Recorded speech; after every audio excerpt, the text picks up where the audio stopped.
7, 8, 9, 10, 11, 12. Mag-second opinion po kami. Tapos if ever po ano pong sabihin nila, kung kailangan po ng operation, ganun, sana wag naman po.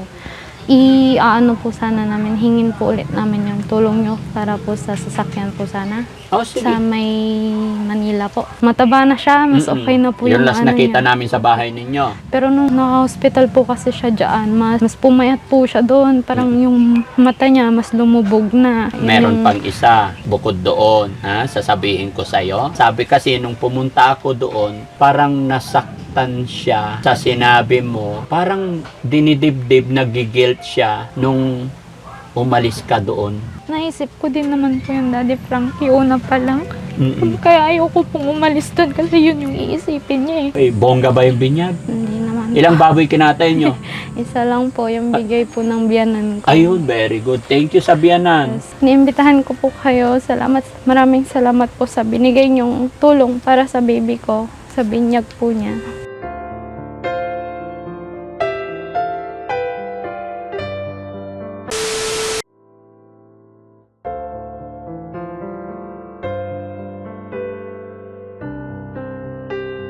Yun mga kababayan, mga kabarangay.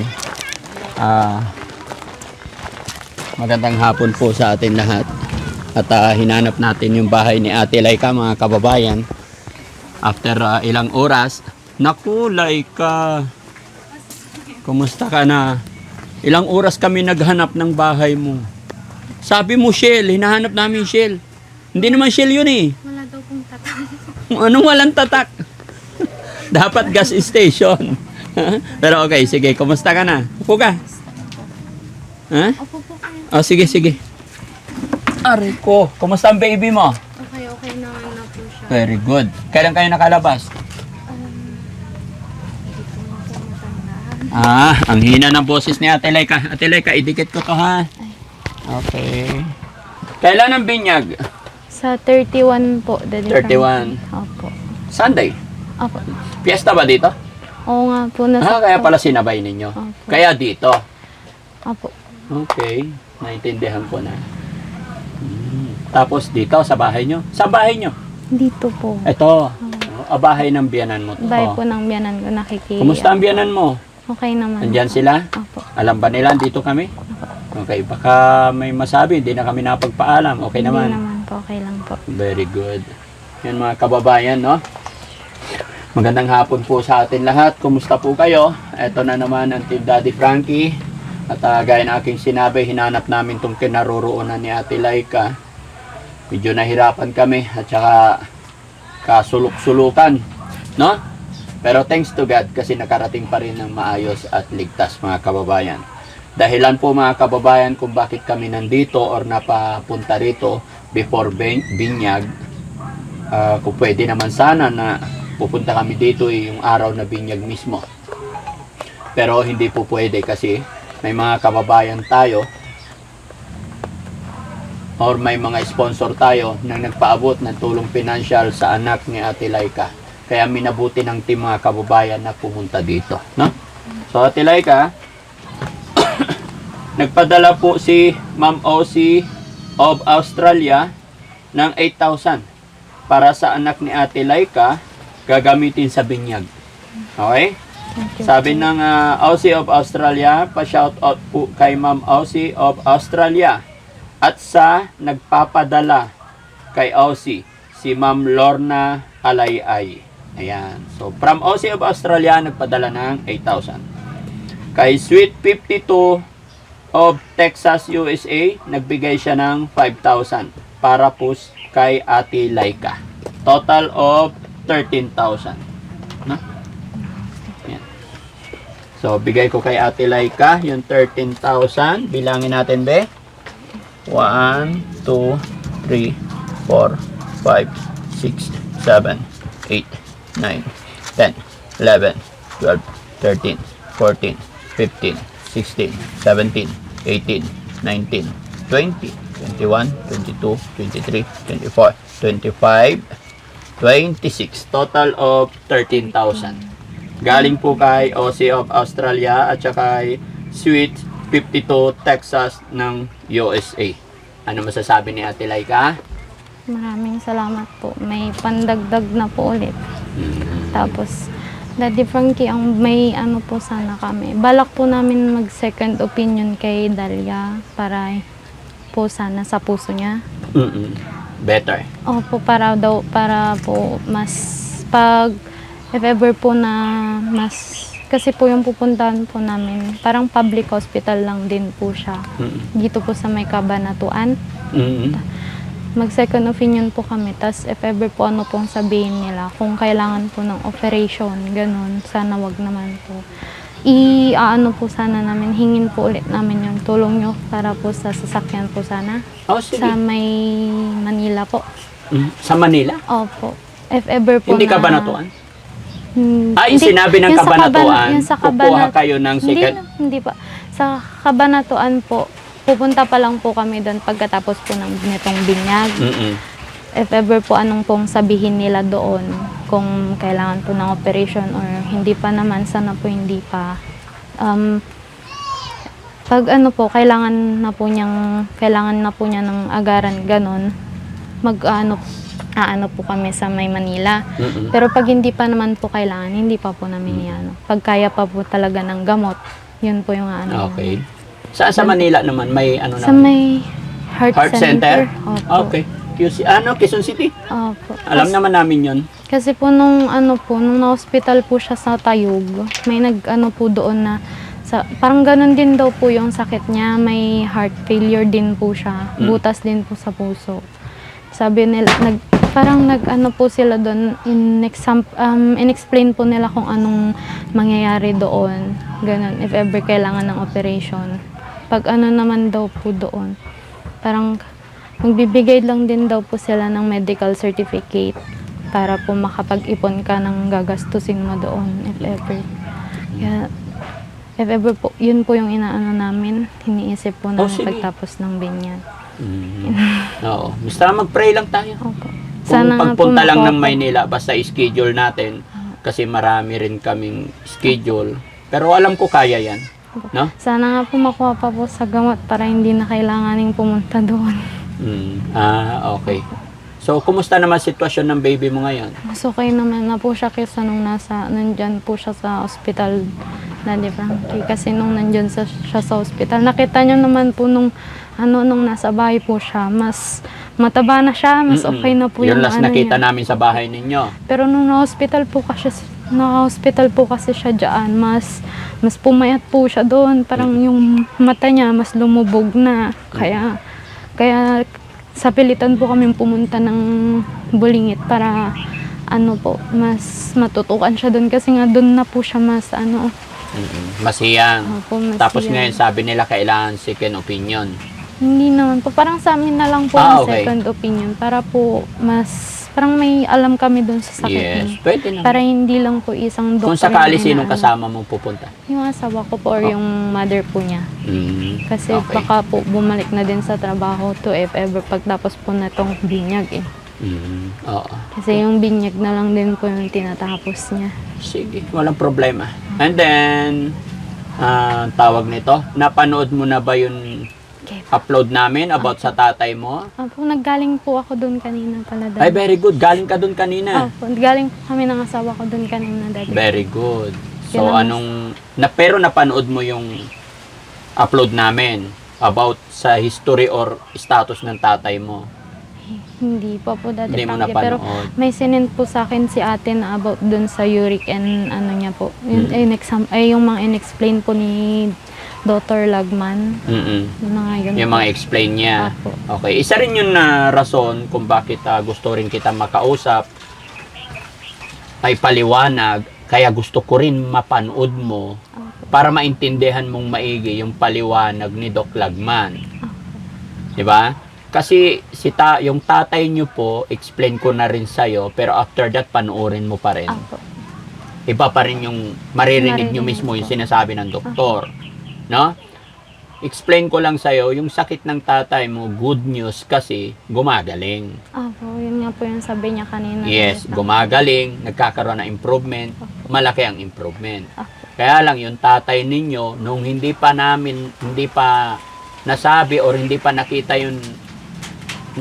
ni Doc yung sitwasyon kalagayan ng tatay nyo, na-stress yung tatay nyo ng problema.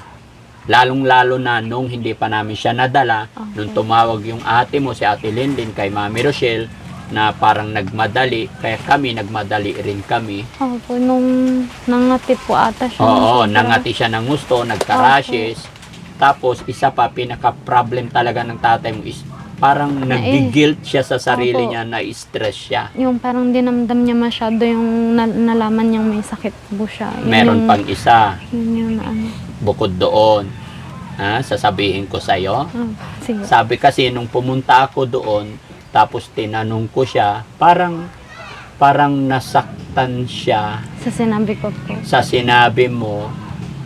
Hindi sa sinabi mo. Parang dinidibdib, nagigilt siya nung umalis ka doon na parang inilayo mo yung ako. Parang nakikita, parang nadidis na ano siya sa sarili niya na mahahawa ko yung mga ano. Parang nag-isip siya na mag-isa lang siya, na iniiwan para nilalayuan niyo siya. Yun yung sinabi niya sa akin, na halos maiyak siya nung inexplain niya sa akin. Naisip ko din naman po yung Daddy Frankie una pa lang. Mm-mm. Kaya ayoko pong umalis doon kasi yun yung iisipin niya eh. Mm-mm. Kaso, alam naman ni Papa, in-explain ko din naman sa kanya na pag mag-i-stay kami dito, sana kung ako lang, okay lang, kahit ano, sabi ko, yung bata, sabi ko sa kanya, mababa yung resistensya niya, kaya sabi ko pa, if ever po matapos nitong binyag, baka bumalik din po kami doon, pero if ever po sana po maging okay na si Dalia ngayon, para makabalik din po kami doon. Yun din naman po yung iniisip ko noon. Kasi alam kong masasaktan si Papa doon. Lalo umalis na sila ate. Oo. Sila na lang din po doon. Tapos papasok na sa eskwela yung mga bata. Wala na naman po matitira doon. Sila lang ni Ate Dangdang. Yung gamot niya, sinong magpapainom sa kanya? Sa umaga, mapapainom pa siya ng anak ni Ate Dang. Pero sa tanghali, lalo matanda na si Papa, baka mamaya kung ano na yung isipin niya doon, na mamaya hindi niya inumin yung mga gamot. Yun din naman po yung iniisip ko. Okay. Pasensya ka na ha. Opo, Hindi okay kita lang po. sinisisi. Wala akong gustong anuman. Ipinaalam ko lang sa'yo. Which is may katwiran ka din dahil sa bata. Pero kaya ko ito sinabi ngayon para at least magkaliwanagan kayo. Dahil kinausap ko na rin ang tatay mo off-cam. Pinaliwanag ko rin ang sitwasyon ng anak mo. Opo. Pero kaya ko ito isinabit, ipinaliwanag sa'yo, dahil ngayon, narinig nyo naman na yung sinabi ng doktor, sana magapag-isip ka kung ano yung best way pa para sa tatay mo rin. Para kay Ate Dangdang din. No? Opo. Hindi ko sinasabing sisihin si tatay or what, hindi ko rin sinasabing sisihin ka, hindi. Kaya ko ito ginagawa, ini-explain para magtulungan kayo. Opo. No? Kaya sana pag-isipan ninyo, basta ako nandito tutulong in a way na makakaya ng Team Daddy Frankie with the help of our God at paliwanagan kayo, ha? Opo. Hindi ko Thank you intention na kumbaga, basta nasa iyo ang pasya, nasa iyo ang desisyon, pag-usapan yung dalawa ng mag-asawa. Yung sinabi ko sa iyo, sa asawa mo na the more na nagkakaroon kayo ng problema, much more na magkaisa ang family at kapit pa kay God. No? Kasi alam mo naman, kahit na anong hirap, nakakaraos. Isipin mo, di ba? Mula nung nakilala ka namin sa tulong ng Panginoon, nakakaraos tayo. At nakakaroon pa ng blessing, kagaya niyan. Kaya thanks to God, mapapabinyagan na yung anak mo. Ipag-pray natin na sa pagpapabinyag, welcome na siya. Diba? Baka gumaling na ng tuluyan. Sana nga po. At tama rin yon yung sinasabi na isip nyo na mag-second opinion. Sa punin nyo lang yung mga pera na sa inyo. Alam ko naman na matipid ka. Alam ko naman na iniisip mo yung kinabukasan ng anak mo. Opo. No? Kasi naawa rin talaga ako kay Tatay Rudolph. Pero medyo lumakas siya ngayon. Mas okay na po yung ano niya ngayon kaysa nung nag-text po kasi ako sa inyo noon ng gabi. Yun po yung pumunta po kami sa bahay. Ang hina niya, hindi daw po siya nakakain. Kaya binilhan po namin siya ng sterilized na milk. Until now, kahit kagabi, mahina pa rin. Hindi naman na po kaninang umaga po nung pumunta ako doon. Sabi ng mga bata, nakakakain na si Papa. Very good. Yung, oo. ang sarap po sa tengang pakinggan nun. Mm-mm. Kasi nung pumunta po kami doon, hindi daw po siya nakakakain. Mm-mm. Pagkakain man siya, parang nilalabas din po Tsaka baka after ng binyag, baka diretsuhin din namin siya kasi andito si Mami Rochelle. Kasi kinuhaan siya ng dugo, di ba, bago kami umalis. Yung result, nakuha na. Although, nung kinuha yung result, kasama rin si Ate Linlin. Pwede rin explain ni Ate Lin kung ano pang gagawin. Basta sinabi naman, tuloy-tuloy na yung gamot. Tumaas na rin yung hemoglobin na sinasabi, pero hindi pa yun yung target Hindi pa. talaga. Which is kulang pa. So meaning to say, tuloy-tuloy pa rin natin yung mga gamot. Pero mas maganda si Aling Rochelle ang mag-explain dahil mga ganyan kasi hindi ko na iniintindi. Iba yung magkakaiba kasi kami ni Mami Rochelle ng trabaho. Apo. No? Basta ang akin lang, pag-isipan mo kung kaya mo doon or what, pahala ka. Apo. Okay? Apo. So, good luck.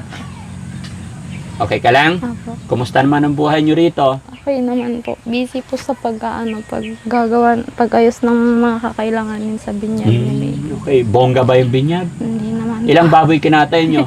Isa lang po yung bigay po ng biyanan ko. Ayun, very good. Thank you sa biyanan. Tapos, yung pato po na, Oo. Ilang pato? 2 po. Or Tapos baboy? isa po. Ay, bongga. No? Binigay po ni Papa yung 2 pato. Sana all may mabait na biyanan. No? At damay mga biyanan. Ano? Ayan, so yan mga kababayan, mga kabarangay, yun lang po ang intention ng Team Daddy Frankie. Maiabot itong tulong pinansyal ng ating mga sponsor from OC of Australia at saka kay Sweet 52. Mga kababayan, mga kabarangay, maraming salamat na naman po at nakatulong na naman po tayo sa isa nating mga kababayan at nasuportahan nyo na naman ang Team Daddy Frankie. Nawa po ay hindi kayo magsawa na tumulong sa mga kagaya nila Ate Laika at ganoon din kay Ate Dangdang, Tatay Rudolph, no? Kaya sana hindi po kayo magsawa at sama-sama tulong-tulong tayo hanggang matapos malagpasan nila ang mga problemang ito. Lalong-lalo na sa second option na gagawin na naman natin na sabi ni Ate Laika is schedule natin after po ng binyag, no? Kaya mga kababayan, mga kabarangay, sama-sama po tayo at iniimbita namin kayo sa binyag ng anak ni Ate Laika na si Dalia. Dalia ba? Opo. Imbitahan mo sila. Iniimbitahan ko po kayo sa binyag ng baby ko sa 31 po. Sa sponsor natin. Yung sa sponsors po Si ni Ma'am Daddy Osi of Frank. Australia. Si Ma'am Osi Oh, of tama ba? Yan, Osi of Australia tsaka Sweet 52 ng Texas, USA. Si Ma'am Osi of Australia Yan, sige, po. imbitahan mo sila. Niimbitahan ko Okay, po ulit. kayo. Basahin mo para huwag kang magkabahan. Alam mo ba si Sweet 52 tsaka Osi of Australia, may mga pinabigay din sila. Tama ba ako, men? Sa tatay mo at saka kay Ate Dangdang, nauna ko na ibinigay bago namin sila dalhin. Kaya, sige, marapat lang na pasalamatan natin sila, okay? Niimbitahan ko po kayo, Ma'am Osi of Australia and Sweet 52 and of Texas, USA. Ma'am, maraming salamat po sa mga tulong na binibigay niyo po sa amin, lalo na po kila Papa, sa baby ko po. Maraming salamat po. Sana po marami pa po kayong matulungan na kagaya po namin. Niimbitahan ko po kayo. Maraming salamat po sa binigay niyong tulong para sa baby ko, sa binyag po niya. Okay. So, yun mga kababayan, mga kabarangay. Maraming salamat sa mga kapanood ng video ito. Ako po ay maglalambing. Pakishare po ang upload videos namin. Sa mga hindi pa na-subscribe sa aking YouTube channel, pwede po kayo mag-subscribe. Paklik na rin yung bell button nang sa ganon, lagi kayong ma-update sa mga i-upload pa namin. Maraming salamat po mga kababayan. Daddy Frankie po, anak ng Pangasinan. From Pangasinan, mabuhay po tayo na.